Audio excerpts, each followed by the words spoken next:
함께 믿음으로 고백합니다. 나는 복음을 전하는 사도입니다. 예. 나는 복음을 전하고 주님은 그 복음 가운데 역사하고, 이것이 하나님의 거룩한 말씀의 믿음의 법칙입니다. 우리가 말씀 가운데 순종만 하면 하나님은 그 말씀을 통하여 이루어 주실 줄로 믿습니다. 지난주까지 우리가 아브라함에 대해서 말씀을 나누었죠. 내가 너로 큰 민족을 이루고, 내가 너희를 통하여 큰 민족을 이루고, 그건 자기가 할 수 없는 일이죠. 그러나 하나님은 하셨다는 사실입니다. 사순절을 지나면서 성지순례에 대해서 가보지는 않았지만 대신 경험해 보려고 이 성지순례에 대한 프로그램을 쭉 보면서 참 하나님은 정확하시다, 하나님은 이 시간에도 역사하신다는 믿음이 생깁니다.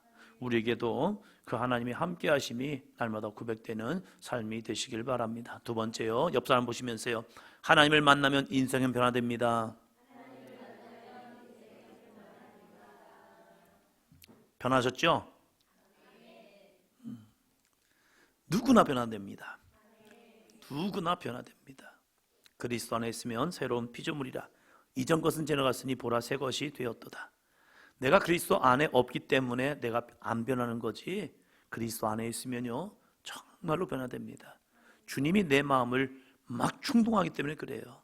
변하지 아니하고는 못 버티도록 주님이 나를 강하게 역사하시기 때문에 내가 주님 안에 있으면 자연스럽게 변화됩니다. 그것은 나보다 주님이 더 크시기 때문입니다. 그 크신 주님 안에서요 내가 있으면요 당연히 변화돼요. 여러분, 해 보면서 눈 뜨고 계실 분 계십니까? 해를 바라보면서 눈 계속 뜨고 있을 사람 계십니까? 햇빛이 너무 강하기 때문에 그래요. 해가 너무 강하기 때문에 그걸 보고 있으면요 이게 멍해지는 거예요. 그래서 그 해를 계속 볼 수가 없는 겁니다. 마찬가지로 정말로 하나님의 임재가 임하고 주 예수 그리스도의 임재가 임하면요 우리의 인생은 반드시 변화됩니다. 나의 삶이 아직 덜 변한 것 같습니까? 주님 안에 거하시는 삶이 되시기를 바랍니다. 또 신방을 하면서 교인들에게 한 가지 질문을 하죠. 어떤 질문을 하죠? 말씀이 외웠냐고, 2024년도 말씀을 외웠냐고 그러면서 질문을 합니다. 외우시는 분도 있고 아직 못 외우시는 분도 있고 아직 덜 외우신 분도 있고, 같이 한번 외워봅니다. 그는 높은 곳에 거하리니 견고한 바위가 그의 요새가 되며 그의 양식은 공급되고 그의 분은 끊어지지 아니하리라.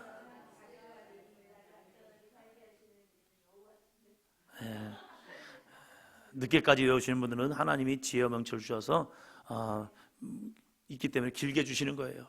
저는 항상 기도합니다. 하나님 짧게 주세요. 목사가 돼가지고 못 외우면 안 될 거 아니에요. 그래서 하나님 짧게 주세요. 짧게 주세요. 길면 저도 부담스럽더라고요. 성도님이 이런 말씀하시더라고요. 자기는 수련회 가기가 싫었대요. 어렸을 때부터 모태신앙이다 보니까 수련하는데, 수련회 가면 꼭 하는 게 있잖아요. 성경 읽고 외우고 밥을 주는 거. 진짜 부담스러운 거예요. 누구는 금방 외우는데 어떤 사람은 해도 헷갈리잖아요. 그래서 수련회 때에 그 성경을 외우고 밥을 먹게 하면 이게 굉장히 부담스러운 거예요. 그래서 저는 전도사 때 대충 해도 그냥 보내줬어요. 왜냐면 제가 그 마음 알기 때문에. 어떤 애는 못 외우고 뒤로 가가지고 다음에 안 올 것 같아요. 그럼 어떡합니까? 은혜로 채워줘야죠. 애쓰는데 안 되는 건 어쩔 수 없단 말이에요. 그래서 똑같은 시간임에도 불구하고 딴짓 안 하고 열심히 했다면 그러면 들어가라. 하나님이 그 마음 아시지 않겠느냐? 언젠가는 그 마음에, 그 심령에 하나님이 다시 그 말씀을 회복되는, 기억되게 하는 삶이 있지 않겠느냐. 할렐루야. 2024년 여러분에게 주신 말씀들입니다. 신년에만 받고 끝나고 신방 받고 끝나는 것이 아니라, 그냥 책갈피 속에 들어가는 것이 아니라, 여러분 그 말씀을 계속 날마다 선포하심을 통해서 이루시는 삶이 되기를 바랍니다. 퓨어를 정할 때도 저 그렇습니다. 1년에 퓨어를 정하면서 주제 말씀을 정하면서 기도합니다. 그래서 2024년 우리 교회가 나아갈 방향은 무엇일까? 우리 성도들과 함께 어떠한 영적인 목표를 향해 나아갈 것인가 기도하고 나아갑니다. 퓨어를 한번 정해놓고 머물지 않고 새벽에 제단에서 기도하면서 이 퓨어가 우리 모든 성도들에게 임하게 하여 주옵소서. 저도 기도합니다. 여러분도 함께 기도하시 바랍니다. 그래서 여러분들이 2024년도 말씀을 계속 선포하심을 통하여서 그 말씀이 어떠한 기적과 능력과 역사를 이루시는가를 좀 눈으로 경험하고 손으로 만짐받는 삶이 되시기를 바랍니다. 그럴 때 역사는 이루어집니다.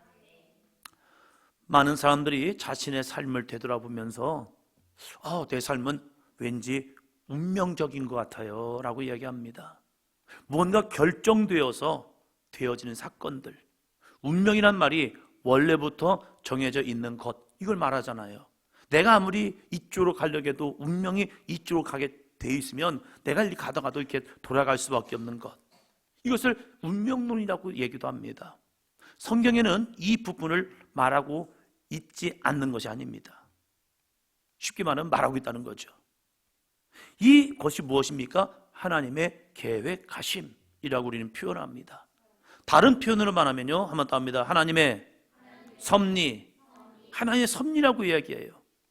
하나님의 섭리란 지혜와 사랑으로 우주에서 발생하는 모든 일들을 돌보고 이끄시는 하나님의 통치, 전 우주 가운데 하나님의 역사하시는 그 하나님의 능력, 이것을 우리는 하나님의 섭리라고 말합니다. 하나님의 섭리를 고백하지 않고는요, 우주 만물을 이해할 수가 없습니다. 지구가 속해 있는 태양계는요, 2차원적인 게 아닙니다. 3차원적인 공간입니다. 태양계가. 우리가 학교에서 공부를 하면서 이 태양계를 공부할 때 이렇게 배우죠. 평면적인 거. 그래서 이 태양을 중심으로 해서 수금주가 뭐 도천해명 이것이 쫙 해가지고 돌고 있다, 이렇게 생각하잖아요. 그러니까 평면적으로 배워요. 그래서 저도 평생 이런 줄 알았어요. 그런데 이 태양계라는 것은요, 공간적인 거예요. 3차원적인 거예요. 평면이 아니에요. 3차원적 공간을 가지고 있다는 거예요. 태양계는요, 공간 속에 위치하면서 태양계가 태양의 주위를 도는 것으로 끝나지 않는다는 사실이에요. 이 태양은요, 어떻게 됩니까? 지구가 1초에 400km의 속도로 자전을 하고 있잖아요. 그래서 무려 이것을 속도로 따져보니까 시속 1500km로 열심히 달리고 있대요. 1500km. 우리는 한 100km만 달려도 빠르고 한 300km만 하면 경주용 자동차가 됩니다. 그리고 이 KTX가 300km 달립니다. 근데 우리나라 KTX는 300km가 아니라 168km 정도 달린대요. 그래서 KTX가 좀 빨리 가줘야 하는데 덜 빨리 가요. 속도 낼 수 있는 구간이 많지 않기 때문에 그래요. 이렇게 KTX가 300km라는 것, 그 무지막지한 속도를 달려야 하는데 168km도 빠르단 말이에요. 그런데 이 지구는요, 시속 1500km 달린답니다. 그러면 이 지구가 태양계만 이렇게 도느냐? 그게 아니라는 거예요. 태양계도요, 우리 은하에서, 우리가 속해 있는 은하계에서 초당 약 130m로 초당 달리고 있답니다. 이걸 그림으로 한번 보니까요, 이런 그림이래요. 가운데 태양이요, 이 은하계에서, 우리 은하계에서 돌고 있어요. 어디론가 쭉 돌고 있어요. 돌면서 이 수금주와부터 천해명 이 태양계가요, 같이 따라갑니다. 그러면서 따라가면서 또 돌고 있는 거예요. 이건요, 힘의 원리를 따지면요, 성립이 안 돼요. 한 장소에서 이것이 규칙적으로 도는 것은 할 수 있을 것 같기도 해요. 한 장소라면. 그러나 그것이 움직이면서 지금 태양이 우리 은하에서 돌고 있단 말이에요. 쫙 돌고 있어요. 엄청난 속도로 도는데 이 태양계에 있는 행성들이요, 태양을 중심으로 함께 따라가면서 그 무지막지한 속도로 이 은하계에서 돌고 있다는 거예요. 쭉 따라와 하지도 않았는데 이 태양을 따라가면서 태양 주위를 또 열심히 돌면서 이것들이 한 번도 어긋나지 않고 끊임없이 돌고 있다는 거예요. 이것만 생각해 봐도요, 와, 어떻게 이런 일이 가능하지? 우주라는 공간에 어떤 힘이 좌우하길래 그 무지막지한 수많은 행성들 가운데에서 이것들이 하나도 충돌하지 아니하고, 물론 서로 충돌하는 것도 있긴 있죠. 그러나 지금 우리의 이 지구란 역사 속에서, 우리가 생존한 역사 속에서 이 서로 돌면서 잘못하면 서로 부딪혀서 이 모든 것이 다 깨질 판인데 깨지지 아니하고 끊임없이 돌고 있고 공존하고 있고 자전하고 있는 것, 이것을요 다른 설명이 안 돼요. 어쩌다 우연적으로 하나는 될 수 있겠죠. 그러나 모든 것이 다 움직이고 있다는 사실이에요. 그걸 뭐라고 말합니까? 우리는 하나님의 섭리라고 이야기합니다. 설명할 수가 없어요. 또 다른 무엇으로, 어떠한 과학자도 이걸 설명할 수가 없는 거예요. 그래서 우리는 하나님의 섭리, 이해할 수 없는 하나님의 역사라고 우리는 이야기합니다. 그러면 이 하나님의 섭리가 있다면 우리의 운명도 결정되어진 걸까? 우리의 인생도 모든 것이 다 하나님이 결정해 놓고 우리를 거기다 집어넣고 우리는 그 결정된 모습 속에서 움직이는 것일까? 그럼 우리가 할 일이 없는 거죠. 우리가 스스로 할 일은 없는 것 같아요. 그러나 성경을 보면요, 하나님의 거룩한 섭리도 있지만 인간의 선택도 있다는 사실입니다. 그 사람이 어떠한 믿음의 선택을 하느냐, 하나님을 선택할 것이냐 아니면 세상을 선택할 것이냐, 하나님의 말씀에 순종할 것이냐 아니면 하나님의 말씀에 벗어나서 내가 주인 되어서 사사기의 말씀처럼 각자 소견에 옳은 대로 내 뜻대로 내 생각대로 나아가는 삶을 살 것인가, 이 거룩한 선택, 이것은요 오직 인간에게 주신 하나님의 특권입니다. 만약에 하나님께서 지구에게 선택권을 줘가지고 너 돌래 안 돌래, 너 멈출래 안 멈출래, 갈래, 이거 선택해가지고요, 아 맨날 나 혼자 도니까 나 돌았네 해가지고 그만 멈춰버릴까 한다면 큰일 나는 거죠. 우주의 만물은요 선택이 없어요. 하나님이 정해놓은 법칙 속에서 움직여야 합니다. 근데 인간에게는요 엄청난 위대한 능력을 주었는데 그건 스스로 선택할 수 있는 자유를 주었다는 사실입니다. 오늘 여러분이 올 수 있는 자유, 오늘 여러분이 이곳에 오지 않을 수 있는 자유, 이 자유를 주시고 하나님은 그 자유 속에서 그 믿음으로 선택한 사람들에게 하나님의 의의 길을 가는 축복의 삶을 주었고요, 그 선택을 벗어난 사람에게는요 하나님께서 말씀을 떠날 때에는 저주와 멸망을 우리에게 주고 있다는 사실이에요. 우리가 늘 그래서 씨름해야 합니다. 어떠한 씨름이요, 나를 내 생각을 쳐서 하나님의 말씀에 복종할 수 있는 삶이 되기를 주의 이름으로 축원합니다. 성경을 보면 정해져 있는 것도 있어요. 그러나 그 정해진 모습 속에서 거기서 안주하지 않고 새로운 영적 도전을 통해서 뭔가를 이루어내는 복의 통로들이 있다는 사실이에요. 아브라함의 아버지는 우상장수였잖아요. 그 우상을 섬기는 이 아버지 데라의 모습, 삶에서 태어났지만 이 아브라함은요 선택을 했습니다. 내가 하나님의 말씀에 따라가 보리라. 할렐루야. 오늘도 운명의 개척자 야곱에 대해서 오늘부터 시작을 합니다. 이 야곱이 자신의 운명, 그는 둘째 아들이라는 운명을 가지고 태어났어요. 정말로 찰나입니다. 신혜영 권사님이 아이들을 전도를 했습니다.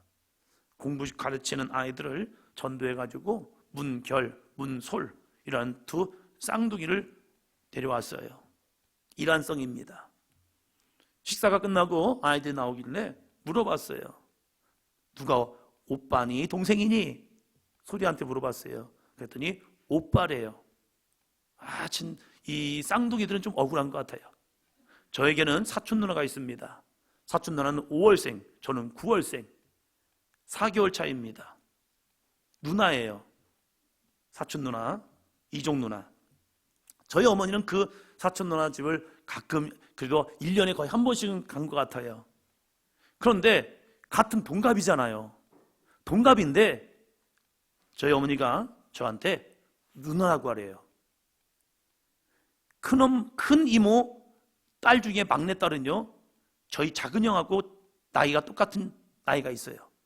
근데 작은 형은 그 누나보다 생일이 빨라요. 그래서 저희 형은 오빠가 돼요. 근데 저는 동생이 돼가지고 누나라고 불린단 말이에요. 저희 사촌 누나를. 그래서 저는 이모네 집 가면 이름을 안 불렀습니다. 동생들만 불렀어요. 왜? 누나라고 하기 싫어서.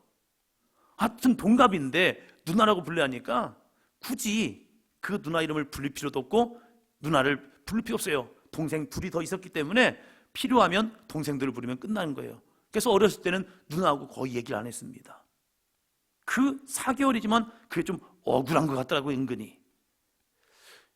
이 아이들한테 물어봤어요. 너네는 어떻게 되니? 그랬더니 오빠래요. 얼마나 차이 나는데 2분 차이로 이 아이는 늦게 태어나가지고 동생이 되고 이 아이는 일찍 태어나가지고 오빠가 된 거예요. 2분입니다. 근데 야곱은요, 발 뒤꿈치를 붙잡고 태어났습니다. 태어나면서 무슨 힘이 있다고 이 에서가 나오는 그 발 뒤꿈치를 붙잡은 거예요. 뱃속에서 먼저 붙들고 자기가 이렇게 했으면 나왔을 텐데 그거 못했던 것 같아요. 그래서 이 형의 발 뒤꿈치를 붙잡은 자 해서 이름이 야곱이라는 이름을 지었습니다. 그런데 이 처음 시작은요, 끝까지 가는 거예요. 그는 영원히 둘째입니다. 같은 환경이었고 같은 여건이었지만 그는 여전히 둘째입니다. 첫째, 한번 같이 합니다. 누구나에게 주어지는 환경은 있습니다. 우리에게 주어진 환경이 있습니다. 이 야곱에게도 주어진 환경이 있습니다. 그는 자신이 둘째가 되고 싶어서 뱃속에서 야 우리 가위바위보 하자, 야 가위바위보 해가지고 이긴 사람이 먼저 나가기, 이렇게 된 게 아니에요. 내가 일찍 태어나고 싶어서 일찍 태어난 것도 아니고 늦게 태어나고 싶어서 늦게 태어난 것도 아니에요. 그냥 하나님의 섭리 가운데 에서가 먼저 태어났고 그리고 야곱은 늦게 태어났습니다. 그런데 중요한 게 있습니다. 이스라엘에는요, 오직 장자만이 상속에 대한 권한이 있습니다. 영적 상속 권한이요. 육적으로는 장자에게 2배를 주고 차자에게는 그냥 줍니다. 반절을 줍니다. 그보다 더 중요한 것은 영적 장자가 될 때에 약속의 계보를 이을 수가 있단 말이에요. 그런데 야곱은 이제 차자가 된 겁니다. 어쩔 수 없이. 내가 원한 것도 아니잖아요. 그래서 우리에게는 주어지는 환경이 있습니다. 누구나에게 주어진 환경이요. 부모를 만나는 것 내가 선택하는 게 아니잖아요. 부모를 내가 선택해서 내가 좋은 부모를 선택하는 것 아닙니다. 어느 순간에 내 부모가 주어진 거예요. 형제들도 마찬가지죠. 내가 형이 되고 싶어 형이 되고 맏아들이 되고 싶어 맏아들이 되었습니까? 그게 아니잖아요. 어느 날 태어보니까 맏아들이 돼버린 거예요. 어느 날 태어보니까 나는 막내가 돼버린 거예요. 그건 어쩔 수 없는 상황이란 말이에요. 누구나에게 주어진 상황이 있습니다. 아브라함이 이삭이 혼자 있는 것, 사라가 죽은 이후에 그의 외로움 속에, 엄마를 잃은 충격과 외로움 속에 있는 이 이삭을 위해서 며느리를 얻기를 원했습니다. 그래서 그는 밧단 아람의 아람 족속 부두엘의 딸이요 아람 족속 중 라반의 누이였던 리브가를 데려옵니다. 그래서 이 이삭과 결혼을 시켰습니다. 그런데 이게 웬일입니까? 창세기 25장을 봅니다.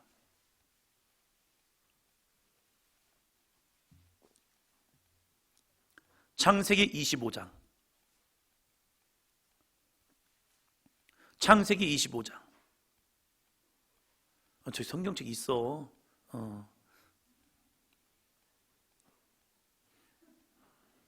자, 앞으로 앉으시 바랍니다. 창세기 25장 21절이요. 이삭이 그의 아내가 임신하지 못함으로 그를 위하여 여호와께 간구하매 여호와께서 그의 간구를 들으셨으므로 그의 아내 리브가가 임신하였더라. 아멘. 임신하였더니 이삭이 40살에 장가를 갔습니다. 1년이 지나고 2년이 지나고 5년이 지나고 10년이 지나도 자녀가 없는 겁니다. 그러면 좀 왜 그럴까? 위기감이 있죠. 왜요? 그의 아버지도 자기를 100세에 낳았습니다. 뭔가 집안에 흐르는 문제일까? 여러 가지 왜 그럴까? 이런 생각이 들 수 있겠죠. 그래서 이삭이 그의 아내가 임신하지 못함으로 그를 위하여 여호와께 간구합니다. 문제는 하나님 앞에 나아가는 통로가 됩니다. 할렐루야. 내 삶의 문제는요, 그 문제를 내가 껴안고 끝나는 것이 아닙니다. 이 문제가 있다면 이 문제가 왜 그럴까? 이 문제를 어떻게 극복해낼까? 이 문제를 어떻게 해결해낼까? 이 문제를 가지고 여호와 앞에 나가는 겁니다. 그래서 여호와 앞에 간구하였죠. 그럴 때 여호와께서 그의 간구를 들으셨으므로, 할렐루야. 오늘도 우리가 문제를 가지고 여호와께 간구하면요, 하나님은 우리 가운데 그 간구를 들어주실 줄로 믿습니다. 그것이 이삭의 삶이었다는 사실이에요. 그래서 임신을 했습니다. 얼마나 기뻤을까.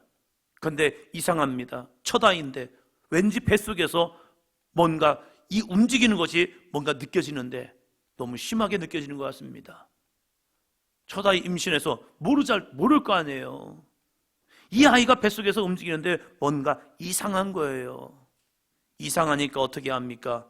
이상하면 어떻게 하죠?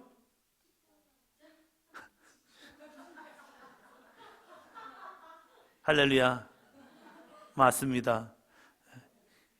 이가 상하면 치과 가지만 이상하면 하나님께 물어봐야죠. 리브가 이 태 속에서 뭔가 움직이는 것이 다른 것 같습니다. 그래서 하나님께 묻는 겁니다. 22절이요. 그 아들들이 그의 태 속에서 서로 싸우는지라 그가 이르되 이럴 경우에는 내가 어찌할꼬 하고 가서 여호와께 묻자온대. 이건 결과예요. 앞에는 결과예요. 그 아들들이 그의 태 속에서 서로 싸우는지라. 쌍둥이인 줄 어떻게 알았겠습니까? 쌍둥이인 줄 어떻게 알았겠어요? 그때 초음파가 있는 것도 아니잖아요. 처음에 아이들이 쌍둥이가 들어갔다 할지라도 부모는 몰라요. 근데 이 아이들이 자라나는 겁니다. 그러면서 이 속에서 뭔가 움직이는 것이 다른 거예요. 그래서 이 리브가가 뭐랍니까? 내가 어찌할꼬, 이걸 어떻게 하지? 하면서 그냥 멈춰선 게 아니라 그 다음 중요한 게 있죠. 어떻게 했죠? 묻자온대. 가서 여호와께 묻자온대. 여러분, 문제가 생기고 마음에 근심이 생기고 내 마음이 불안하다면 여호와께 가서 물어봐야 합니다. 할렐루야. 그래서 우리는 성전을 가까이 해야 해요. 힘들고 어려울 때, 내 마음에 문제가 생길 때 가서 여호와께 묻는 신앙이요. 어디 가서요? 성전에 올라와서. 집에서도 알 수 있죠. 그러나 성전을 주신 이유가 있잖아요. 하나님께서 이스라엘 백성들에게 성막을 주시면서 그 성막 가운데서 내가 너희를 만나 주리라. 할렐루야. 하나님께서 솔로몬에게 성전을 만들게 허락하시면서 그 성전에서 이렇게 말합니다. 내 눈과 내 귀를 성전에 두노라. 할렐루야. 성전에는요, 하나님의 눈이 계시고요, 하나님의 귀가 있어요. 요즘 말하면 CCTV죠. 그래서 보는 거예요. 하나님이 보시고 하나님이 들으신다는 거예요. 뭘 보고 뭘 들으셔요? 누가 하나님의 성전에 오는가, 거기에서 누가 뭐라고 기도하는가, 그것을 들어주시겠다는 거예요. 그래서 리브가가 간 것은 가서 여호와께 묻기 시작하는 겁니다. 하나님, 왜 내 뱃속에 있는 이 아이가 왜 이럴까요? 무슨 문제일까요? 그럴 때 하나님이 응답을 주십니다. 23절이요. 여호와께서 그에게 이르시되 두 국민이 내 태중에 있구나. 두 민족이 내 복중에서부터 나누이리라. 이 족속이 저 족속보다 강하겠고 큰 자가 어린 자를 섬기리라 하셨더라. 아멘. 리브가에게 하나님이 응답을 하셨습니다. 가서 묻는 리브가에게 하나님은 말씀하셨습니다. 옆 사람에게 축복해 줍니다. 하나님께 물어보면 하나님은 응답하십니다. 할렐루야. 왜요? 하나님은 오늘도 살아계시기 때문입니다. 하나님은 오늘도 거룩한 성전 가운데 여호와의 눈과 여호와의 귀를 이곳에 두셨기 때문입니다. 하나님께 물어보면 하나님은 반드시 응답하여 주십니다. 그 응답이 희한했습니다. 두 국민이 내 태중에 있구나. 아브라함의 자녀들 가운데 이삭이 있었고 이삭 가운데 두 자녀가 나오는데 그 자녀는 두 국민이래요. 한 국민이 되어야 하는데 두 국민으로 하나님이 나누시겠대요. 그리고 두 민족이 내 복중에서부터 나누이리라. 이 뱃속에서부터 두 민족이 나눠진답니다. 그리고 하는 말이 무엇입니까? 이 족속이 저 족속보다 강하겠고 큰 자가 어린 자를 섬기리라. 할렐루야. 첫째가 좋은 겁니까? 둘째가 좋은 겁니까? 여기서는 둘째죠.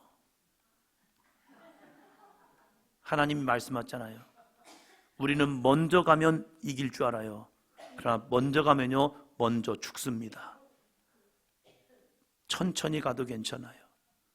빠른 게 중요한 게 아닙니다. 먼저 가는 게 중요하지 않아요. 하나님의 말씀 가운데 가는 게 중요합니다. 때로는 먼저 가야 할 때도 있어요. 그러나 늦게 가도 괜찮을 때가 있어요. 육신적으로는 장자는 에서입니다. 그래서 야곱은 늘 그게 허전했습니다.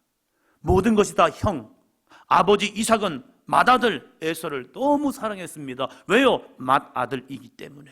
그는 강한 존재였기 때문에. 그는 사냥을 좋아했고 아버지에게 사냥을 해다가 이 아버지에게 이 음식을 해주는 이러한 멋진 아들이었습니다. 이삭은 유약한 자였습니다. 늘 패배하는 자였습니다. 늘 당하는 자였습니다. 누가 옆에서 때려도요, 이삭은요, 내 때리지 마, 그런 스타일입니다. 그런데 에서는 그렇잖아요. 누군가 때리면요, 한 대 때리면 10대 때릴 수 있는 삶입니다. 유약했던 이삭에게는요, 이 에서가 더욱더 마음에 드는 거예요. 그러면서 야, 이 아이가 이 족속에, 우리 이 가문의 리더가 된다면, 족장이 된다면 이 민족은, 우리 족속은 더 세지겠다. 이게 이삭의 마음이었던 것 같기도 해요. 그래서 에서를 더 사랑했습니다.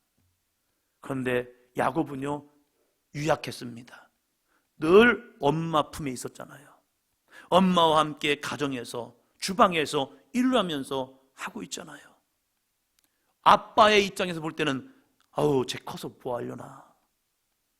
엄마 도와주는 건 좋아요. 그런데 성품이 너무 유약해요. 늘 엄마 옆에 붙어가지고 엄마. 형이 야곱에게 야, 우리 사냥하러 갈까? 하면요, 아, 나 힘들어. 그냥 집에 엄마랑 있을래. 형 혼자 갔다 와. 그럼 형은 또 멋지게 가서 또 사냥을 해옵니다. 그런 아들을 바라보는 입장과 늘 엄마 치마폭에 쌓여가지고 엄마 이러고 다니는 이 야곱을 볼 때 아버지 마음에 누가 더 듬직하겠냐 이거예요.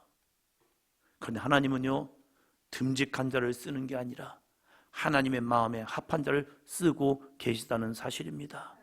내 눈에는 부족한 것 같고 내 눈에는 연약한 것 같고 이 아이가 커서 뭘 할까? 라고 생각하지만 하나님은요, 하나님의 마음에 합한 그 사람을 쓰고 있다는 거예요. 그래서 이 족속이 저 족보다 강하지만 큰 자가 어린 자를 섬기게 만들어 버립니다.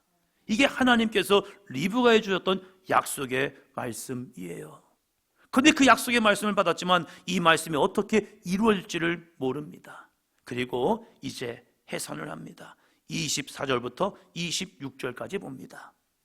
그 해산 기한이 찬즉 태에 쌍둥이가 있었는데 먼저 나온 자는 붉고 전신이 털옷 같아서 이름을 에서라 하였고 팔꿈치를 잡았으므로 그 이름을 야곱이라 하였으며 리브가가 그들을 낳을 때에 이삭이 60세였더라. 아멘. 드디어 20년이 지나고 60세가 되어 태어났습니다. 이건 결정된 거예요. 이제 그 결정을 바꿀 수가 없어요. 아, 우리 다시 한번 해보자, 다시 한번 태어나보자, 이럴 수가 없어요. 어쩔 수 없는 순서가 정해졌습니다. 그런데 이들에게는요, 육적인 순서보다 더 중요한 하나님의 약속의 말씀이 그들 가운데 있었습니다. 이삭은 이삭은 에서를 사랑해서 에서를 애중게 키웠지만 리브가는 이 작은 자 야곱에 대한 마음을 가지고 이 야곱을 조금씩 말씀으로 키워내기를 시작합니다. 운명은 정해졌습니다. 큰아들과 작은아들. 그러나 오늘도 우리 가운데 환경을 받아들이고 머무는 것이 아니라 환경을 이기기 위해서, 주어진 환경을 이기기 위해서 도전하는 사람을 통하여 하나님은 역사하십니다. 나는 둘째 아들이니까 어쩔 수 없어. 나의 형은 나보다 잠깐 순간 먼저 태어났기 때문에 형은 형이고 나는 동생이네. 아유, 이 운명 받아들여야지 라고 하지 않았습니다. 꿈, 비전, 바람 있는 사람을 통하여 하나님은 오늘도 역사하십니다. 꿈과 비전과 바람 있는 사람은요, 현재 모습에 안주하지 않고 더 큰 이상을 향하여 도전을 합니다. 여러분의 삶이, 오늘 내 삶이 힘들고 어렵다, 거기서 멈추지 마시고 하나님의 거룩한 능력을 의지하여 믿음으로 도전할 수 있는 삶이 되기를 주의 이름으로 축원합니다. 이 사람에게 뭐가 오느냐? 기회가 와요. 뜻하지 않는 기회가 와요. 왜요? 그의 마음에는 꿈이 있었기 때문에 그래요. 비전이 있었기 때문에 그래요. 그 사람에게는 바람이 있었기 때문입니다. 할렐루야. 그 사람은 기회가 온다니까요. 둘째입니다. 둘째, 같이요. 야곱은 운명의 개척자입니다. 현 야곱을 보면 참 대단해요. 멈추지 않습니다. 어쩌면 힘든 상황으로 나가지만 그 힘든 상황에서 늘 하나님을 의지하면서 내 상황, 내 형편에서 머물지 않고 끊임없이 도전을 합니다. 그래서 저는 이 야곱을요, 운명의 개척자라는 표현을 합니다. 여러분의 삶 속에도 운명 주어진 것 같아요. 그러나 그 운명 가운데 머물지 마시고 하나님의 거룩한 말씀을 의지하며 나아갈 때 그 운명의 개척자를 통하여 하나님의 행하신 놀라운 역사가 있기를 주의 이름으로 축원합니다. 꿈꾸는 사람, 비전이 있는 사람, 바람이 있는 사람에게 기회가 주어진다니까요. 어느 날 사냥을 좋아했던 형 에서가 사냥을 하고 집으로 돌아옵니다. 마침 야곱은 죽을 쓰고 있었습니다. 형이 좋아하는 죽이었는지 모르겠어요. 이 과정이 참 하나님의 역사예요. 형이 돌아왔을 때 이 야곱이 죽을 쓰고 있지 않았더라면 그 다음에 일은 벌어지지 않습니다. 근데 하나님께서 이 야곱의 마음을 아셨던 것 같아요. 그래서 이 야곱이 죽을 쓰고 있죠. 29절입니다. 29절 같이 합니다.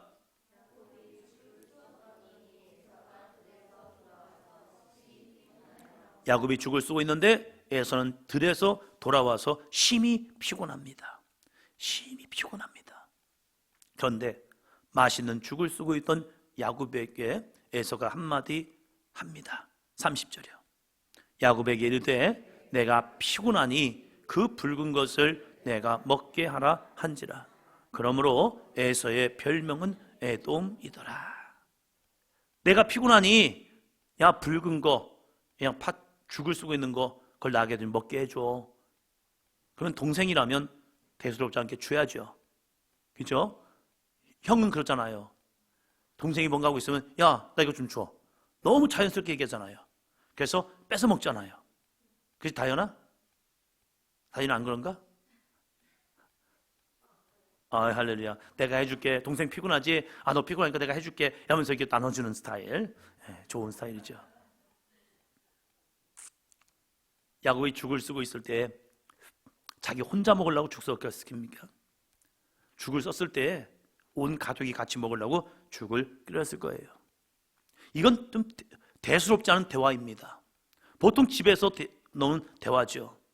형이 집에를 들어왔는데 동생이 라면을 끓이고 있습니다.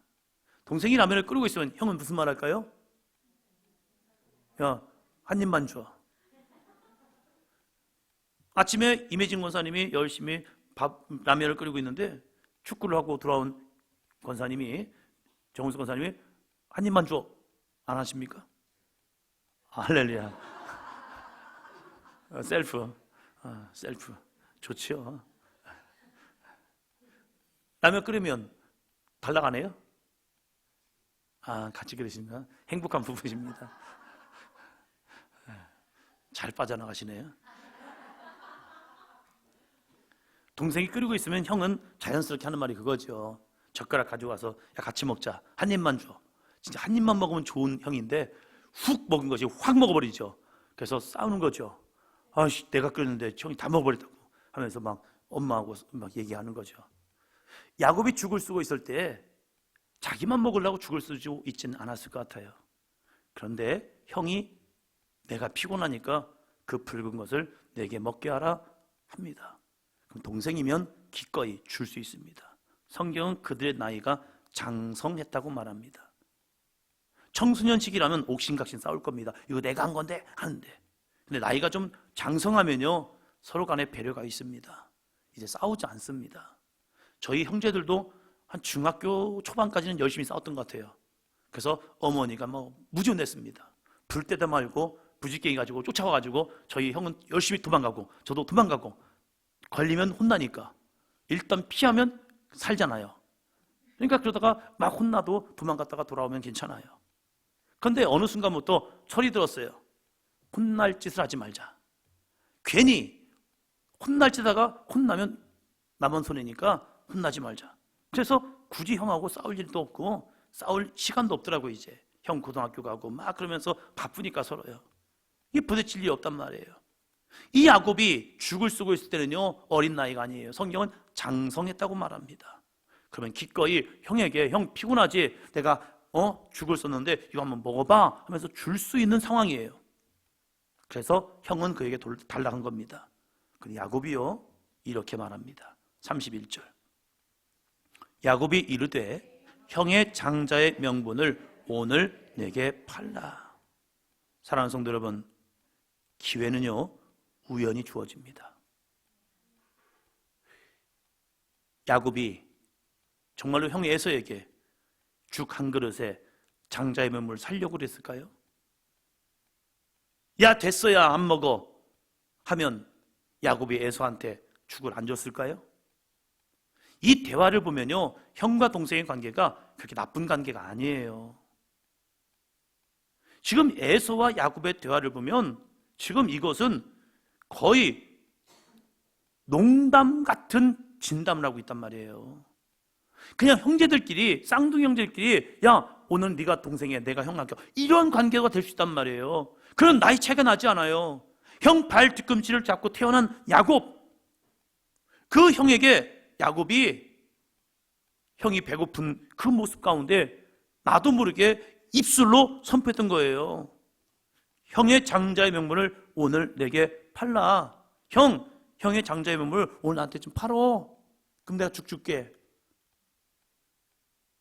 이걸 진지하게 얘기한 것이 아니라 우연히 자기에게 준 기회 속에서 자기 마음에 있던 이 속마음을 툭 내던진 거예요.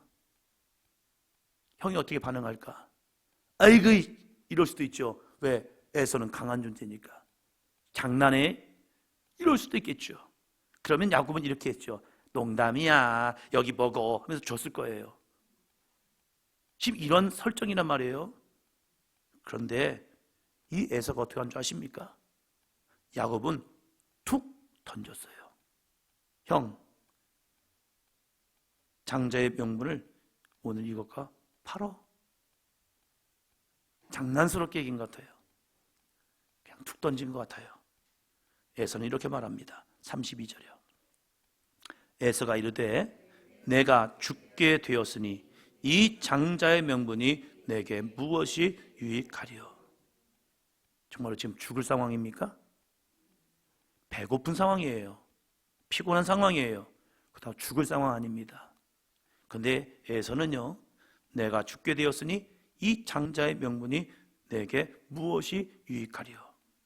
지금 이게 진지한 대화입니까? 여러분 이 대화를 진지하게 여기십니까? 형과 동생 간에 그냥 장난하는 것 같이 보입니다. 동생은 형한테 형 내가 죽 줄 테니까 장자의 명분 나한테 팔어. 그랬더니 아유 야 내가 야 죽게 되었는데 이 장자의 명분이 내게 무엇이 유익하겠냐. 알았어 너가 형해 내가 동생 할게 하면서 이렇게 어쩌면 화기애애하게 지금 진행되고 있다고 볼 수 있단 말이에요. 이 대화가 진지했다면 더 이상 대화가 진행이 안 됩니다. 야곱이 에서에게 정말로 진지하게 형 나한테 지금 거래할래? 하면서 이렇게 접근했다면 이 에서는 지금 얘기 뭐 하는 거야? 지금 장난해. 한 번 사면 평생 가는 거다? 하면 이 형이 야곱한테 구박을 주든지 한 대 때리든지 그랬을 것 같아요. 그런데 에서는요 너무 편안하게 쉽게 이 장자의 명분을 형 동생한테 팝니다. 에서는 이런 생각했겠죠. 판다고 형이 동생 되고 동생이 형 될까? 있을 수 없어. 33절입니다. 야곱이 이르되 오늘 내게 맹세하라. 에서가 맹세하고 장자의 명분을 야곱에게 판지라. 야곱이 그래서 형한테 얘기하는 겁니다. 형 맹세해. 오늘 맹세해. 그랬더니 에서가 알았어. 야 장자의 명분 너가 사. 가져가. 이런 관계란 말이에요 지금. 그래서 야곱이 34절이요. 야곱이 떡과 팥죽을 에서에게 주매 에서가 먹으며 마시고 일어나 갔으니 에서가 장자의 명분을 가볍게 여김이었더라. 지금 이 과정을 가볍게 생각한 거예요. 야곱은 툭 던진 말이 에서의 반응이 훅 들어왔어요. 그 기회를 놓치지 않았습니다. 그래서 형에게 형 오늘 맹세에 신났습니다. 그랬더니 이 에서도 흥분해서 아이 괜찮아 까짓것 알았어. 장자의 명분을 너 가져 하면서 그리고 떡과 팥죽을 에서에게 받고 에서는 야곱에게 받고 에서는 맛있게 먹고 그리고 일어나 자기가 가는 겁니다. 설마 무슨 일이 있겠어. 근데 하나님은 그걸 들으셨습니다. 이게 중요하다는 거예요. 우리가 툭툭 던진 말일지라도 하나님은 그 소리를 듣고 계시다는 사실입니다. 이 에서의 행동을 보신 거예요. 야곱의 마음을 보신 겁니다. 태어나면서부터 가진 사람은요 그 가치를 모릅니다. 그러나 태어나면서 없는 사람은요 그 가치를 압니다. 에서는 태어나면서부터 장자입니다. 그 장자의 명분을 그렇게 중요한지 몰랐습니다. 그러나 야곱은요 태어나면서부터 장자의 명분이 없었습니다. 그래서 야곱은요 그 순간 늦게 태어난 그것 때문에 늘 장자의 명분, 이 장자의 권한, 이것이 그에게는 사모함이 있었습니다. 그리고 무심코 툭 던진 말, 이것을 하나님이 들으셨다는 겁니다. 사람은 마음에 있는 것이 입 밖으로 나옵니다. 여러분 대수롭지 않다고요? 아니에요. 그게 내 믿음의 현 주소입니다. 그래서 내 입술에서 무슨 말을 하냐 참 중요해요. 왜요? 하나님이 들으신다니까요. 민수기 14장 28절입니다. 같이 합니다.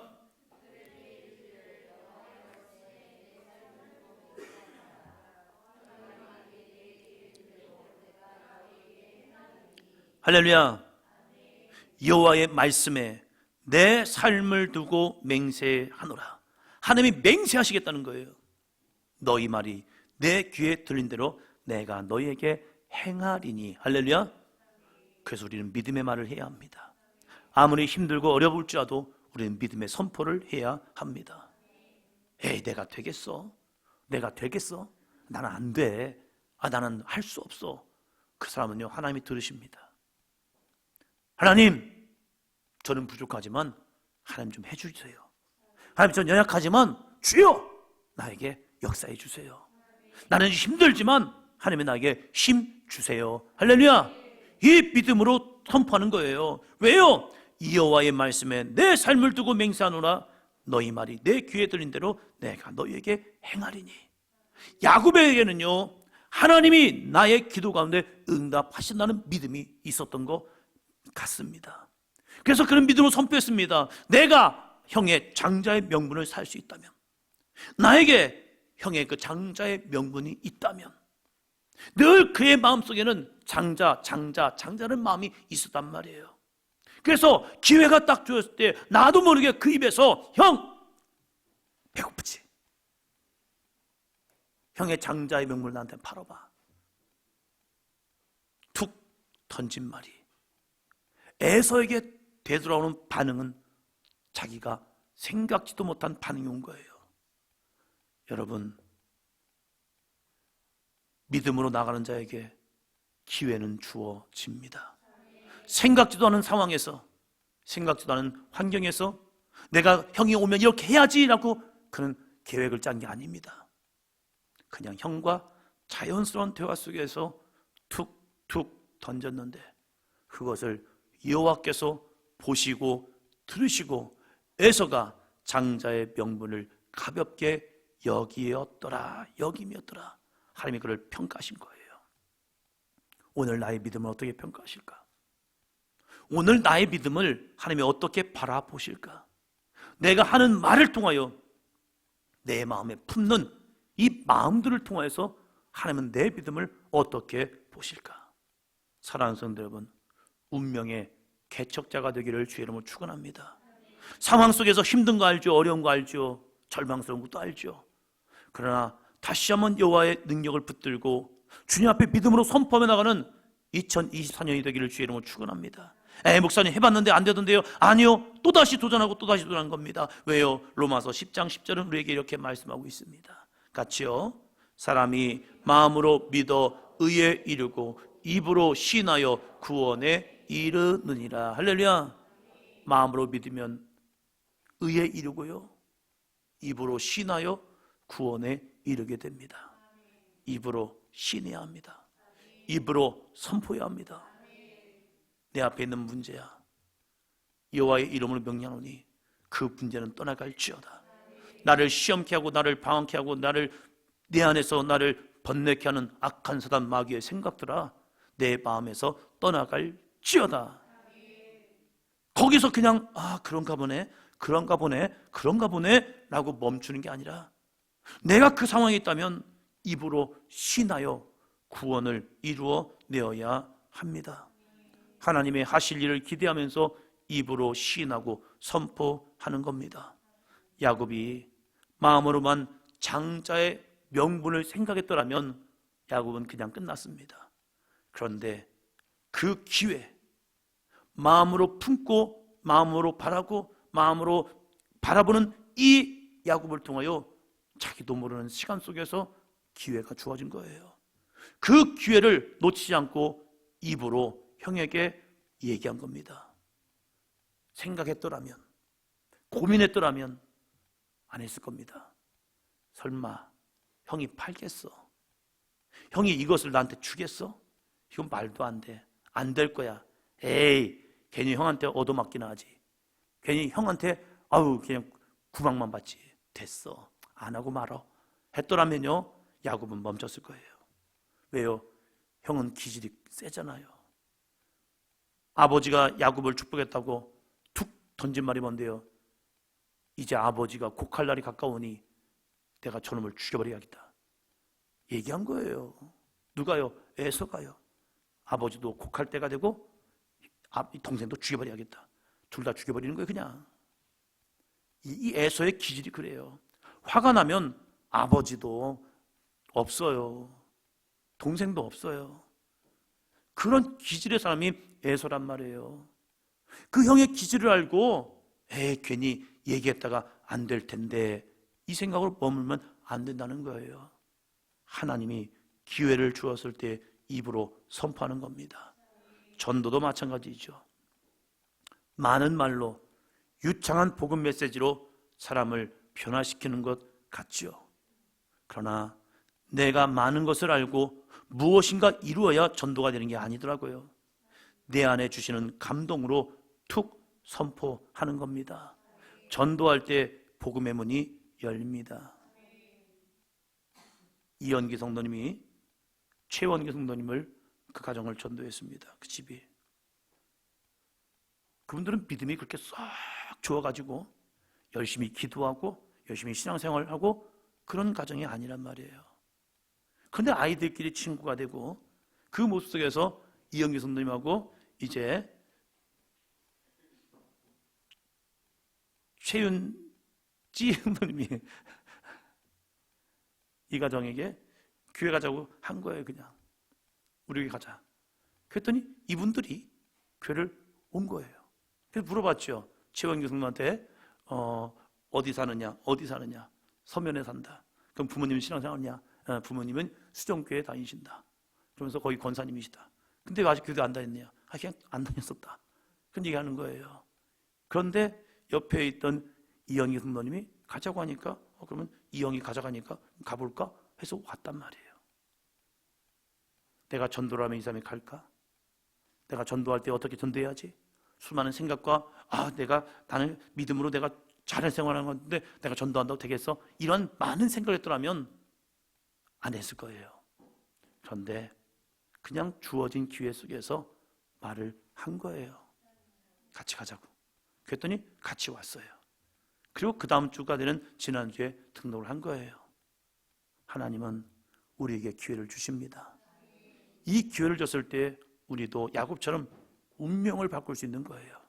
내가 강하기 때문에 내가 운명을 바꾸는 게 아닙니다.